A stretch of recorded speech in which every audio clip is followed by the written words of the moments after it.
मई 4, 2026 सारी दुनिया की नज़रें स्ट्रेट ऑफ हॉर्मुज पर थीं।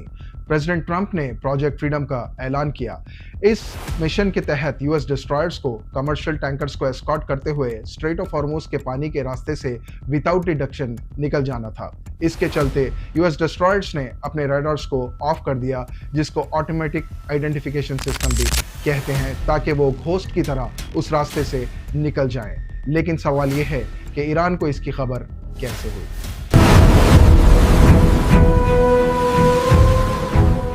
ईरान का दावा है कि उसको धोखा देना नामुमकिन था, क्योंकि वो अपने यूनिक आइडेंटिफिकेशन मेथड से स्ट्रेट ऑफ हॉर्मुज के पानी में गुजरने वाले हर शिप को आइडेंटिफाई करता है।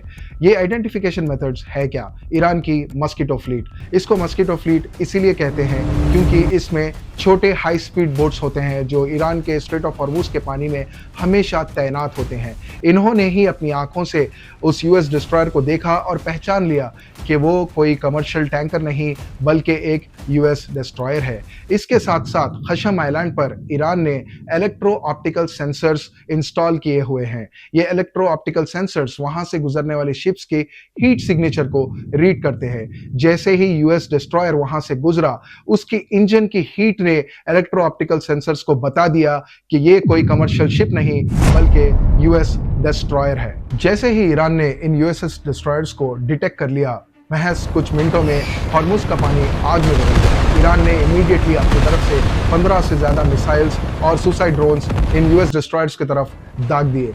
उसके जवाब में यूएस डिस्ट्रॉयर्स ने अपने अपाचे हेलीकॉप्टर से ईरान के 6 मिलिट्री बोट्स को मार गिराकर उसी समंदर में डुबा दिया। लेकिन इस क्लेम को ईरानियन सोर्सेस रिजेक्ट करते हैं। वो कहते हैं कि ये मिलिट्री बोट्स नहीं बल्कि सिविलियन बोट्स थे और जो मारे जाने वाले थे वो सिविलियंस थे।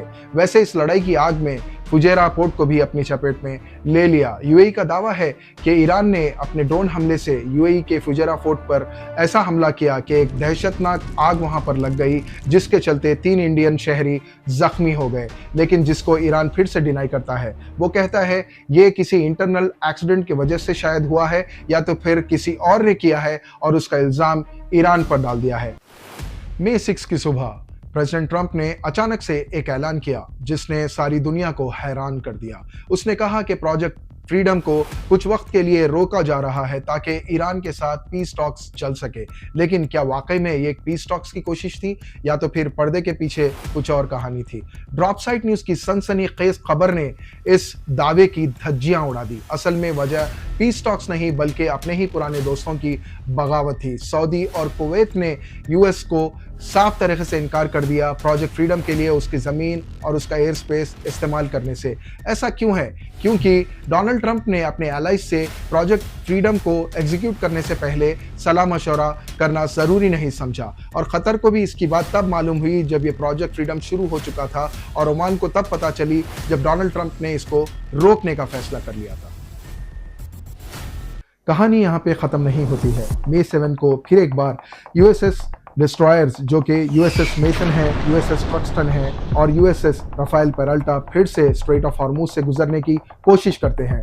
ईरान इसको सीज़फायर वायलेशन की नज़र से देखता है और फिर से एक घमासान लड़ाई शुरू हो जाती है, जिसके चलते ईरान के बंदर अब्बास पोर्ट और कई सारे इलाकों में बड़े बड़े धमाके सुनाई दिए। ट्रंप इसका एतराफ़ करता है और कहता है कि एक टकराव हुआ था, लेकिन अगर किसी दिन सीज़फायर ख़त्म हो जाएगा तो पूरी दुनिया को ईरान से निकलने वाली बहुत बड़ी चमक से पता चल जाएगा। तो क्या डोनाल्ड ट्रंप का इशारा न्यूक्लियर बॉम्ब की तरफ है?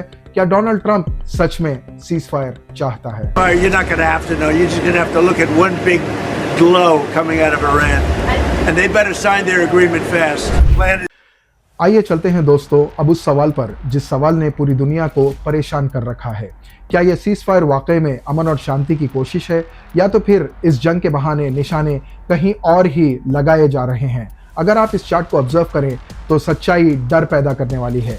मार्केट डेटा दिखाता है कि ट्रंप के हर बड़े अनाउंसमेंट से महज 15 या 20 मिनट पहले ऑयल मार्केट में बिलियंस ऑफ डॉलर्स की ट्रेड्स की गई। और अगर मीडिया सोर्सेज की माने तो सिर्फ मार्च और अप्रैल के महीने में ट्रेडर्स ने इस एक्सक्लूसिव इंफॉर्मेशन के चलते 2.6 बिलियन डॉलर्स, जो कि तकरीबन अप्रॉक्सीमेटली 22,000 करोड़ मुनाफा कमाया। इसके चलते यूएस कांग्रेस की जो सेनेटर हैं अपोजिशन की, जिनका नाम है एलिजाबेथ वारन, उन्होंने बड़े ही संगीन इल्ज़ाम लगाए हैं।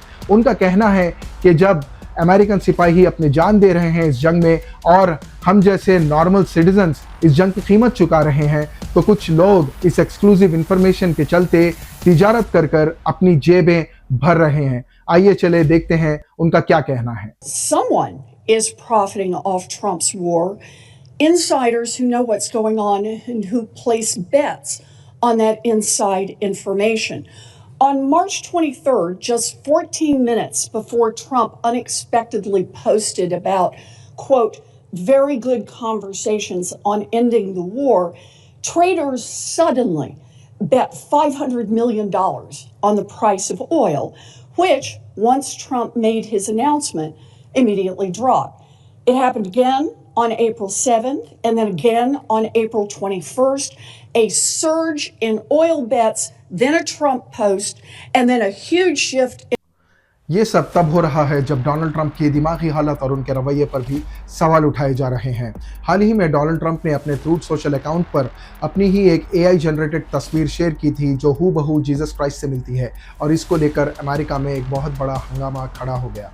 लेकिन सबसे हैरत अंगेज़ खबर तो ईरान में अमेरिकन पायलट्स के उस हाई स्टेक्स रेस्क्यू मिशन से आ रही है जब ट्रंप जो कमांडर इन चीफ हैं उनको प्लानिंग रूम से बाहर जाने के लिए कह दिया गया था। वजह, वो इस कदर अपने ऑफिशियल्स पे चिल्ला रहे थे तो ऑफिशियल्स परेशान हो गए कि कहीं इनका गुस्सा और बेसब्री इस मिशन को कॉम्प्रोमाइज़ ना कर दे।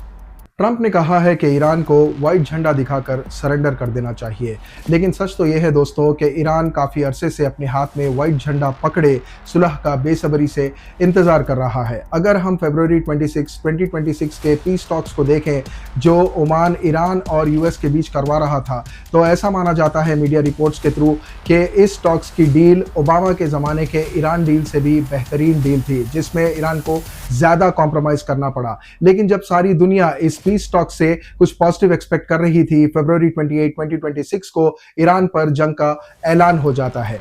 फिर आते हैं इस्लामाबाद पीस टॉक्स। इसमें भी अगर आप ईरान का पीस डेलीगेशन देखें, ईरान का अगर नेगोशिएशन चार्ट देखें इन कंपैरिजन टू अमेरिका, आपको ये पता चलेगा कि ईरान के पास कॉम्प्रोमाइजेस थे और एक्सपेक्टेशंस थे कि ईरान को अमेरिका से क्या चाहिए और ईरान अमेरिका को क्या दे सकता है। लेकिन अमेरिकन साइड से बस एक ही सवाल था, what do you have to offer? आपके पास हमें देने के लिए क्या है?